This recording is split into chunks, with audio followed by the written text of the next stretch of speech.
aí, mano, já fez sua fezinha? Ainda não? Então dá uma brincada na KTO, parceira do Charla Podcast. Cupom CHARLA, você ganha 20% de bônus no primeiro depósito. Teve Fluminense e Vasco na parada, e eu vou te dizer, eu continuo apaixonado por um homem.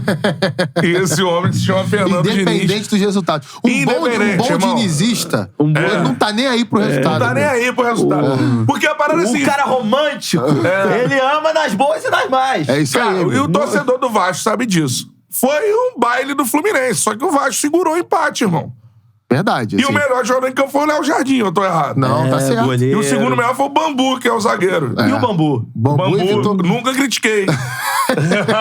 O Bambu evitou uns 2 ou 3 gols ali na pequena área, né, de finalização. Foi muito bem realmente no jogo. O Léo Jardim fez uma defesaça no fim, aquele chute do Nino, cara. Era o chute do Nino e a cabeçada do Ganso, irmão. Verdade. A cabeçada do Ganso na linha na pequena área. Aqui, ó, lá no cantinho ele pegou. Não, mas é por aí mesmo, cara. E, assim, o gol do Vasco saiu num erro do Fábio. Assim, o Vasco tem mérito de, naquele momento do jogo, tentar surpreender dessa forma. Realmente foi uma boa pressão feita, mas é um erro do Fábio. É um erro com 50 forçado, segundos de jogo. Mas é um erro, exatamente. Então aquilo ali condiciona todo o jogo, muda todo o jogo. E aí não quer dizer, a gente não tá aqui também diminuindo o Vasco, né? Vamos lembrar que o Fluminense tem um trabalho de mais tempo, tem um elenco melhor que o Vasco pra mim, tem um time melhor do que o Vasco, então jogava o Vasco ali... quando mexe é brabo, irmão. Pô, e agora, cara? André vai pra seleção e não volta mais. Marlon Gomes já foi pra seleção. Quem é que vai jogar? Quem é que vai jogar? O Galarza no meio campo? Ontem a primeira alteração foi Galarza. Então é um detalhe que você já tinha batido nessa tecla aqui um tempo atrás, que realmente o elenco do Botafogo é bem melhor que o Vasco, isso tá sendo provado. Bem melhor. Então é algo natural, cara. Assim, acho que o Vasco até teve alguns bons contra-ataques no jogo, né? Gabriel Peck, principalmente, tem um que ele puxa no início do segundo tempo, que ele cruza a bola de Vila André e pega na trave. O Alex Teixeira não consegue aproveitar a sequência. Tem um no primeiro tempo também que ele chuta de direita na rede pelo lado de fora, mas é incomparável com a quantidade de chances que o Fluminense teve. O que o Barbieri pode fazer com o time do Vasco é isso. É um time reativo e ele faz isso bem. Mas, por exemplo, que marca forte. Quando tentou propor contra o Bahia, deu ruim, amigo. É isso. Mas vocês não acham que o domínio do Fluminense no segundo tempo, por mais que o Fluminense tenha o melhor... 83% por mais que o Fluminense tenha o melhor time do Brasil, por mais que a gente já tenha... A gente tenha citado... Não dava pro Vasco fazer um pouco mais? Cara, eu não sei. Cara, 83% de posse de bola. Não dá, cara. Mano. Pra você... Cara, hoje é incrível isso. Pra você ganhar do Fluminense, pra não você... Não tô falando de ganhar. Anular o Fluminense, tentar um bom resultado... Chegou num nível o futebol do Fluminense, pode ser que caia daqui a pouco.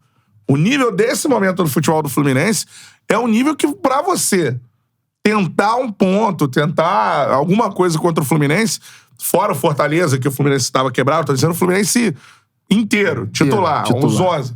Pra você tentar alguma coisa e beliscar pontos do Fluminense, você vai ter, irmão, que reconhecer que seu time é pior e armar uma tática. Foi o que o Vasco fez no primeiro tempo. Segurar o avalanche mas no segundo tempo é muito discrepante. Mas é aí a hora que a perna começa a pesar e você tem que trocar. Tudo bem. A primeira mexida dele, sai o André, entra o Galarza. Não tô dizendo que o Galarza é ruim. Mas, cara, olha a diferença de nível. Né? Você tem um jogador que foi comprado pelo Chelsea, que é volante, foi vice-artilheiro de um sul-americano sub-20 agora, e que joga bem no Vasco desde o ano passado, foi um dos principais jogadores da Série B. Pra entrar um outro que tava na lista de dispensa, cara, no início do ano. Não foi nem viajar lá pros Estados Unidos com o elenco do Vasco. Então, eu acho que é muito diferente. Eu acho que todas as alterações. Tem o Figueiredo, que ainda é um garoto. Pô, cara, o Pedro Raul é um centroavante que ele não é um cara de segurar a bola na frente. Pedro Raul nunca teve essa característica, cara. Pedro Raul é fazedor de gol. Fora da área, ele não vai te entregar nada. Ele não vai ficar segurando bola no pivô igual um monte de atacante aí, que é pior do que ele, inclusive, faz. Sabe? Talvez o Vasco precisaria de um centroavante assim pra segundo tempo de jogo. Cara que vai lutar. O Raniel, por exemplo, é um cara assim. O Raniel sabe fazer isso. Fisicamente, mesmo sendo menor do que o Pedro Raul, ele consegue trombar mais com o zagueiro, proteger a bola, sustentar a carga. O Pedro Raul tem dificuldade nisso. Então você não tem muito escape. O Peck morreu, o Alex Teixeira morreu. Marcando pra caramba, aí ajudando pra caramba. Aí salgou, aí vem Aguinaldo, Figueiredo. O Orelhano não entrou, porque é frágil fisicamente também. Então, assim, mas é uma questão que eu acho que, primeiro pro Vasco, fica cada vez mais claro pro torcedor do Vasco o que é o Vasco hoje. Que eu acho que a gente tem que sempre trazer pro equilíbrio a análise. O Vasco é um elenco que está em construção. Exatamente. Você formou ali um time titular Vai. Que vai. Ó, embrulhou aqui, ó. Embrulhou. Um trabalho legal do Barbieri, que sabe organizar time, e o time tá organizado, defensivamente, principalmente. E é isso, irmão.